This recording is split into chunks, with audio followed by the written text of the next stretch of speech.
What's up everybody, Sunkist here, and in today's video, I'm going to be covering one of the more overlooked weapons in Fallout 76, and that is the minigun. I'm a little bit biased because I have some nostalgia for this weapon from Fallout 4 and fighting Deathclaws and stuff, but this can be a pretty good beginner weapon, and it's not crazy good. Obviously the Gauss minigun and the Gatling Plaz are at the top, along with the Pepper Shaker, are at the top of the leaderboard for highest DPS heavy weapons. But the minigun is pretty good. It's a good daily driver and it's a decent weapon for new players. So hopefully you enjoy the video.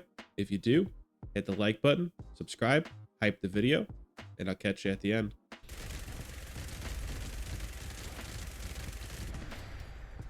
I mean, honestly, it made quicker work of that than I thought it would be. If you're looking to just find a minigun spawn in the world, I think it's a guaranteed drop. If it's not, it's a pretty likely one. But if you come down to the forward Delta station, so long as you take out the ghouls that are here, kind of around this security perimeter wall, there should be a minigun right here.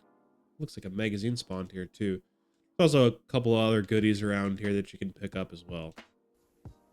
Now, as far as like actually finding the plans to craft the minigun, I highly suggest that you try and do that, because that way you can craft a bunch of them and then scrap them, which is how you're going to learn the plans for the minigun. And the easiest way to do it is to just follow the Brotherhood quest line, and once you complete a quest called Belly of the Beast, you are guaranteed as a reward to get the minigun plans.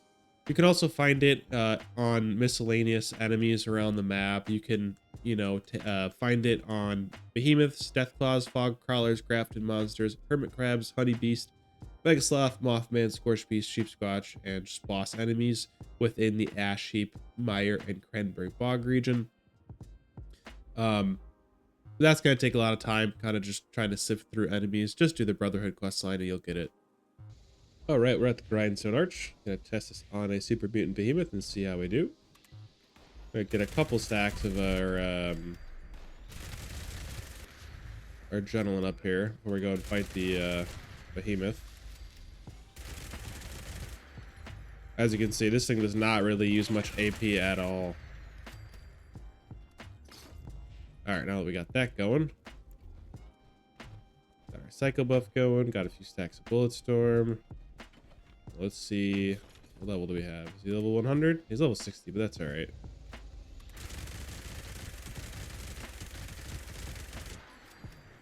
Not super fast, but it gets the job done, especially when you're thinking of this as a beginner weapon. See how we do against some Mirelurks now.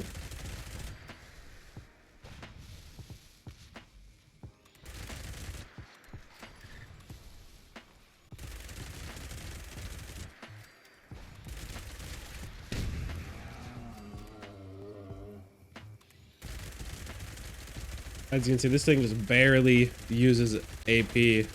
Like, it's barely going down at all. And yeah, it's not an insane DPS monster, but again, this is as a beginner weapon and just as a daily driver, like 5 mil is easy to come by.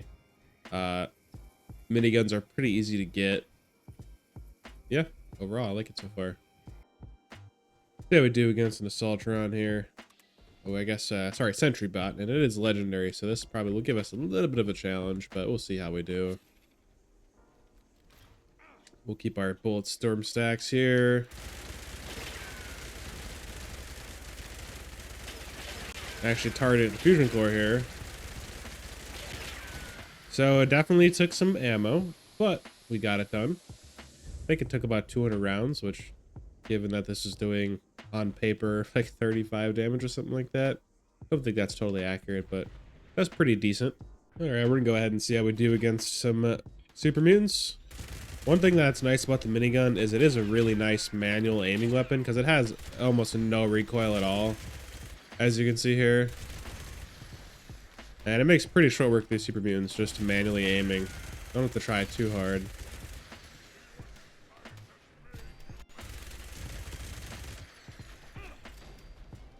Not mean to melee there, but yeah, making pretty quick work of these minions.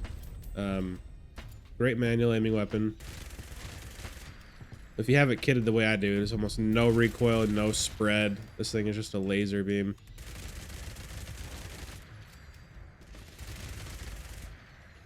And again, really light on VATS. I just took out a bunch of enemies and I barely used any AP.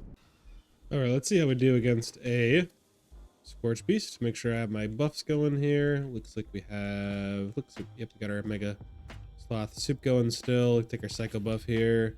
Looks like we just have a non-legendary Scorch Beast, so we'll see how we do. Don't imagine it's going to be do anything too crazy, but I think it'll get the job done.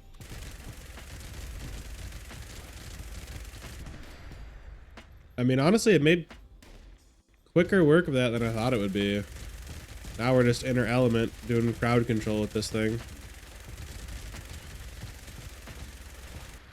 Going first person real quick.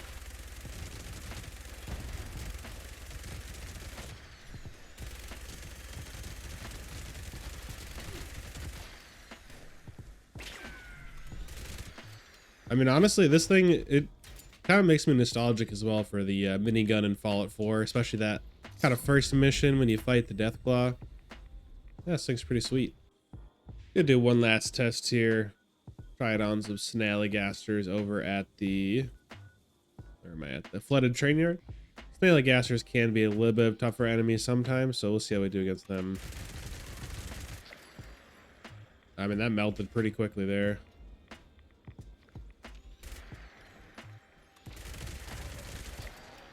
Yeah, not... Oh, I didn't realize I had that as a challenge today, so that's actually kind of convenient. Let's go take out one more quick and see how we do. Going first person quick in this interior.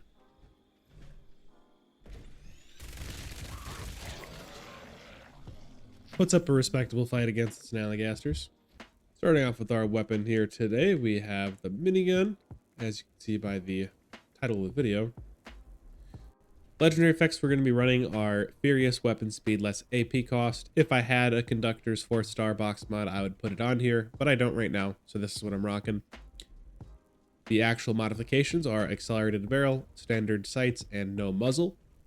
What that will give us is a fire rate of 255 and an AP cost of 5. So this thing shoots really fast. And especially if you have conductors, you can stay in VATS for a really long time, almost infinite VATS with this. For armor, I'm running a full set of Nocturnals with 1-piece Chameleon, plus 2 agility, food drink chem weight reduction, and limit breaking.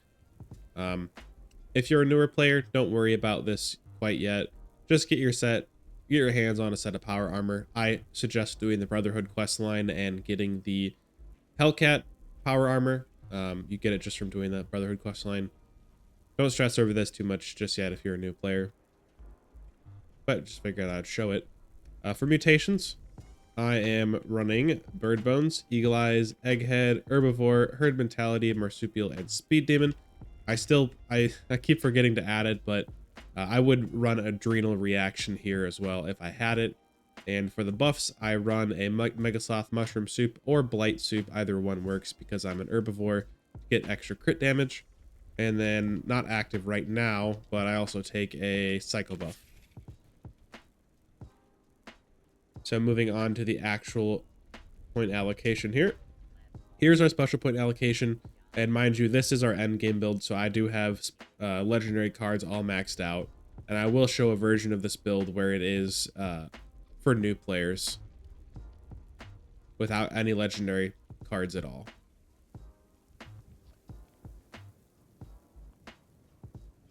All right, taking a look at, come on now. All right, so over in strength, we have Strong Back, Bringing the Big Guns, Bulletstorm, Tightly Wound, Lock and Load, and Bandolier.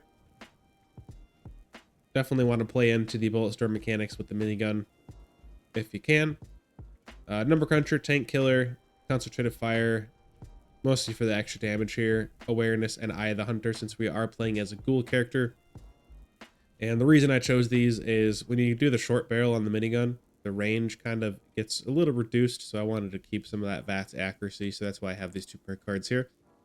We have Life Giver, Bullet Shield, and Glowing Gut. Strange of numbers, as always, to buff our mutations.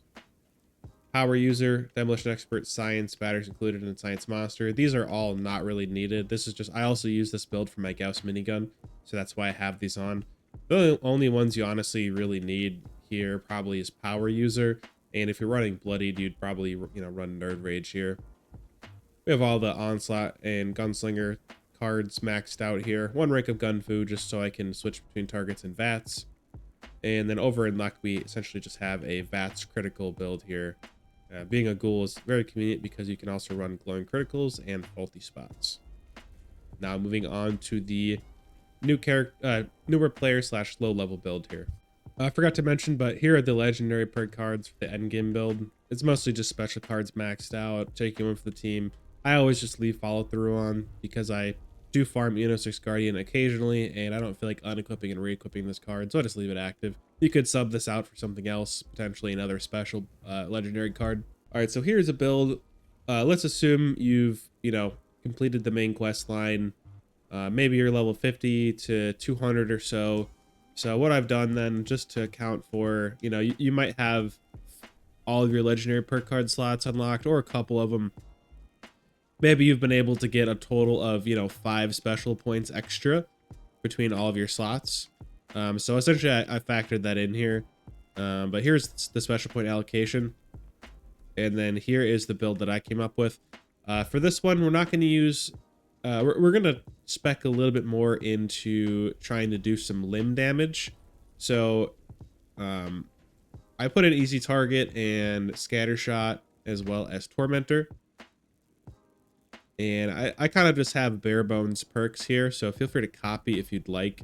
But we could also do, if we want here, is you could take, 3 points out of Gorilla, and if you wanted to do some extra limb damage, you could also put on one gun army to cripple enemies a little bit faster. But given that the minigun is a ballistic weapon and it's got a really fast rate of fire, it generally cripples pretty quickly.